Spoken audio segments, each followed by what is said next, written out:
Hi అండి. నమస్తే. ఎలా ఉన్నారు? బాగున్నారా? మేము కూడా బాగున్నామండి.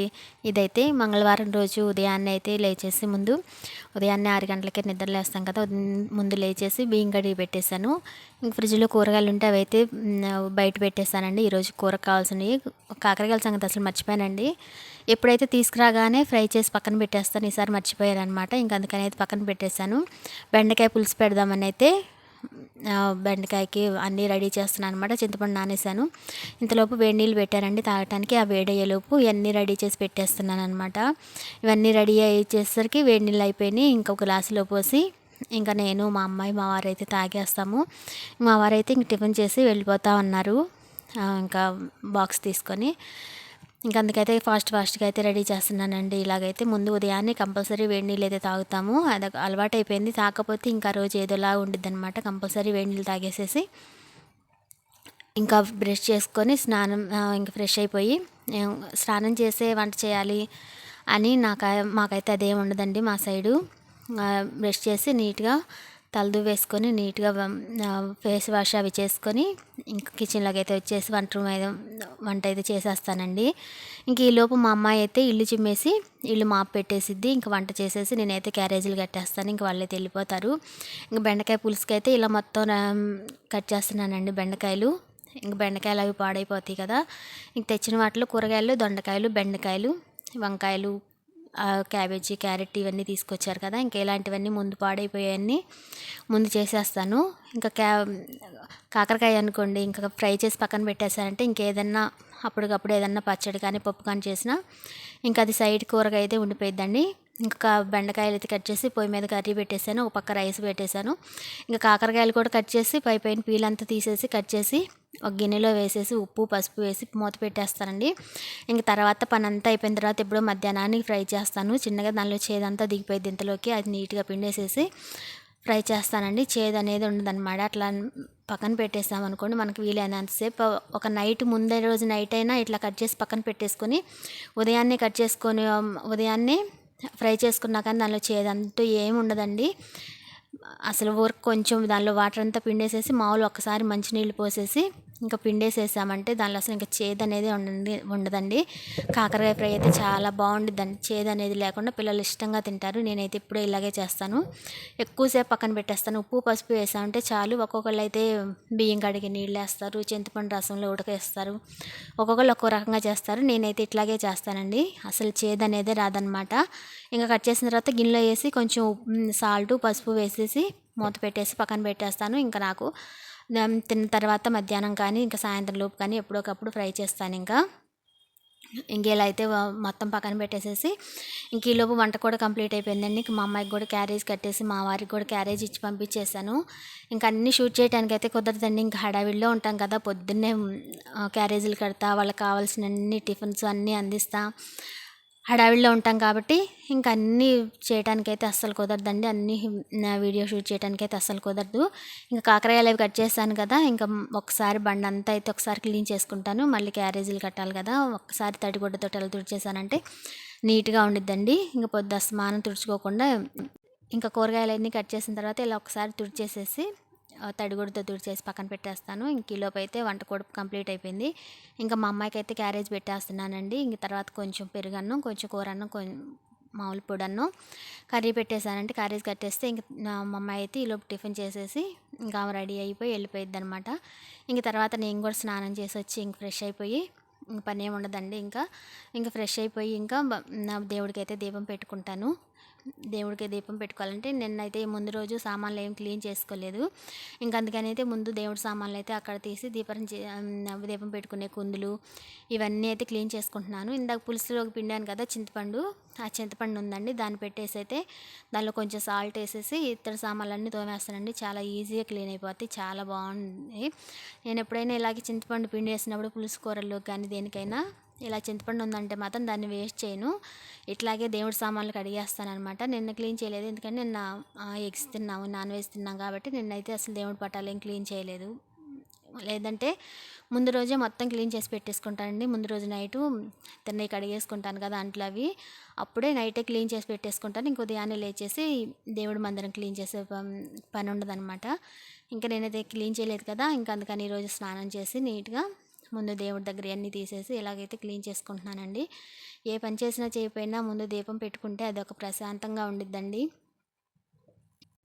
ఎందుకంటే మనకి ఒక మంచికైనా చెడుకైనా ముందు మనం దేవుణ్ణి అనుకుంటామండి. ఏదైనా మనకి మనసుకు నచ్చింది కానీ నచ్చింది కానీ జరిగినా కానీ దేవుణ్ణి అనుకుంటాము. ఇంకా అందరూ ఏమో కానీ నేనైతే ముందు అదే అండి. ఏదైనా జరిగినా కానీ చెడు జరిగినా కానీ దేవుణ్ణి అనుకుంటాను. ఒకవేళ దేవుడికి ఇది నచ్చలేదేమో, ఎందుకంటే మంచి చేస్తాడేమోనని దేవుడిని అనుకుంటాను. మంచి చేస్తే దేవుడు మనకు మంచి చేశాడని నేనైతే అలాగే అనుకుంటానండి. నేనైతే ఎవ్వరికి భయపడనండి, ఒక్క దేవుడికి తప్పితే. మన తప్పు లేనంత వరకు ఎవ్వరికి భయపడిన అవసరం లేదు. ఎవరి గురించి మనం ఆలోచించాల్సిన అవసరం లేదు. ఎవరితోటి మాటలు పడాల్సిన అవసరం లేదు. ఇదేనండి నేనైతే అనుకునేది. ఒక్క దేవుడికి తప్పితే మనం తప్పు చేస్తే ఒక్క దేవుడికే భయపడాలి. ఆ దేవుడి ముందు మనం తలెత్తుకొని ప్రశాంతంగా దండం పెట్టుకోవాలంటే మనం ఏ తప్పు లేకుండా ఉన్నామంటే మనసుకు తెలిసిద్దండి ఆ ప్రశాంతత అంతా మనకి. తప్పు చేస్తే ఒకళ్ళ పట్ల తప్పు చేసామనుకోండి, ఆ తప్పు మళ్ళీ మనకే రివర్స్లో వచ్చింది అనేది నేనైతే గట్టిగా నమ్ముతానండి. ఒకళ్ళకి మంచి చేస్తే ఆ మంచి మనకి పదింతలే మన పిల్లలకి కానీ మనకు కానీ వచ్చింది. ఒకళ్ళకి అనవసరంగా బాధ పెట్టినా కానీ, ఒకళ్ళకి అనవసరంగా ఇబ్బంది పెట్టినా కానీ, ఒకళ్ళని అనవసరంగా మాట తూలినా కానీ ఆ కర్మ మనకి ఎప్పటికైనా ఆ కర్మ మనం అనుభవిస్తామని నేనైతే చాలా గట్టిగా నమ్ముతానండి. నేనైతే అందుకే అసలు మనుషుల విషయాల్లో అయితే నేను అసలు ఎలాంటి దాంట్లో కూడా జోక్యం చేసుకోదలుచుకోలేదు. ఎందుకంటే మేము నా జీవితంలో చాలా అనుభవించామండి, అయినోళ్ళతోటి కానీ బయట వాళ్ళతోటి కానీ. బయట వాళ్ళతో తక్కువేలేండి, మన అనుకున్న వాళ్ళతోటి ఎక్కువ ఫేస్ చేసాం అనమాట ప్రాబ్లమ్స్. ఇంక అందుకేనండి నాకైతే అసలు చుట్టాలన్నా కానీ మనుషులన్నా కానీ విరక్తి వచ్చేసిందనమాట. ఇంక ఏదున్నా కానీ ముందు దేవుడి దగ్గర కూర్చొని దేవుడికి చెప్పుకుంటానండి, నువ్వే తండ్రి, ఏ చేసినా నువ్వే చేయాలి, మంచి చేసినా నువ్వే, నా చెడైతే చేయవు, నాకు ఏది మంచి అనిపిస్తే అదే చేస్తావు నువ్వు అని ముందు దేవుడికి దండం పెట్టుకుంటానండి. ఒక మంచి జరిగినా దేవుడికే చెప్పుకుంటాను. ఒక చెడు నాకు మనసుకు నచ్చకుండా ఏదన్నా ఇబ్బంది కలిగే జరిగినా కానీ దేవుడికే చెప్పుకుంటానండి. ఇట్లా నేను కొన్ని సంవత్సరాల ముందైతే అయినోళ్ళని చాలామందితోటి చాలా క్లోజ్గా ఉండేవాళ్ళం. ఇంకా వాళ్ళ ద్వారా వాళ్ళు మనసులో ఒకటి పెట్టుకొని బయటకు ఒకలాగా ఉండి అనవసరంగా తగాదులు పెట్టుకొని మమ్మల్ని ఎప్పుడైతే దూరం పెట్టారో ఇంక అప్పటి నుంచి నేనైతే ఇంకా మనుషుల మీద విలువపోయిందండి నాకైతే. అసలు ఇలా ఉంటారా, చుట్టాలే మన అనుకున్న వాళ్ళే ఇలా ఉంటే ఇంక బయట వాళ్ళు ఎలా ఉంటారో అనుకొని నేను అందుకేనండి అసలు కనీసం కిందకి కూడా వెళ్ళను. ఏదన్నా ఇప్పుడు నలుగురం కూర్చుంటామండి, ఆడవాళ్ళమే ఉన్నాము, నలుగురం కూర్చుంటాము, వాళ్ళు ఏదో ఒకళ్ళు అందరూ మనలాగా ఉండరు కదా. ఏదన్నా మాటలు చెప్పుకుంటాం, వాళ్ళ గురించి వీళ్ళ గురించి చెప్పుకుంటాం, వాళ్ళు వెళ్ళి అవతల వాళ్ళకి చెప్తారు, వాళ్ళకి మనసు నొప్పించినట్టు ఉండిద్ది. మళ్ళీ వాళ్ళు వచ్చి ఏదన్నా గొడవలాగా పెట్టుకున్నారనుకోండి, అది మళ్ళీ మనకే వచ్చింది అనమాట రివర్స్గా. మీరు వాళ్ళలో కూర్చున్నారు, మీరు మమ్మల్ని అన్నారు, మీకు అవసరమా మా గురించి అని. నేను ఇలాంటివి చాలా చూశానండి. ఇంక అందుకే నాకు నా సొంతగా కాదు కానీ పక్కన వాళ్ళ గురించి నలుగురు కూర్చొని వెళ్ళి పక్కన వాళ్ళ గురించి మాట్లాడుకుంటారండి. వీళ్ళ గురించి వాళ్ళ గురించి వీళ్ళు తప్పితే ఇంకా ఆడ ఉపయోగం ఏముండిద్ది చెప్పండి.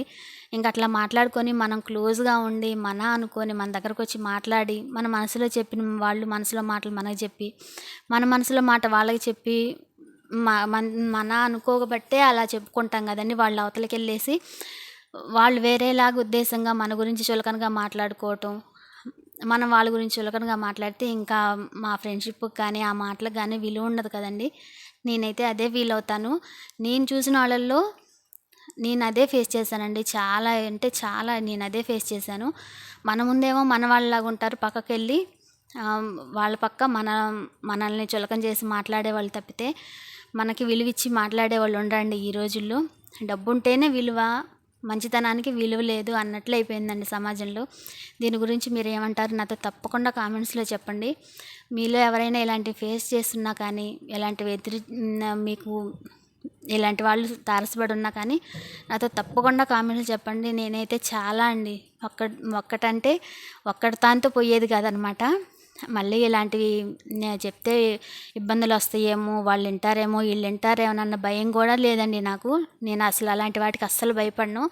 ఎందుకంటే నేను డేర్గా చెప్పేస్తాను, మీ గుండా మాకు ఇబ్బంది జరిగింది, నాకు అవసరం లేదు అని చెప్పాల్సిన అవసరం కూడా లేదండి. వాళ్ళని అవాయిడ్ చేస్తే చాలు. వాళ్ళ ముందే మనం బాగుంటా మనం ప్రశాంతంగా ఉంటే చాలండి. వాళ్ళు మనల్ని ఇబ్బంది పెట్టి వాళ్ళేదో సంతోషపడి మనం బాధపడుతుంటే వాళ్ళు చూడాలి, వాళ్ళు ఇలా చెడిపోతే మనం చూడాలి, వాళ్ళు బాధపడతా ఉంటే చూడాలి అనుకునే వాళ్ళ ముందు మనం తలెత్తుకొని మనం ఇంకా బాగా బ్రతికామంటే వాళ్ళకి అదే గుణపాఠం అయిద్దండి. నేనైతే అది ఆలోచిస్తాను. ఇంకా మా నాన్నగారు చనిపోయిన దగ్గర నుంచి మేము చాలా పడ్డామండి.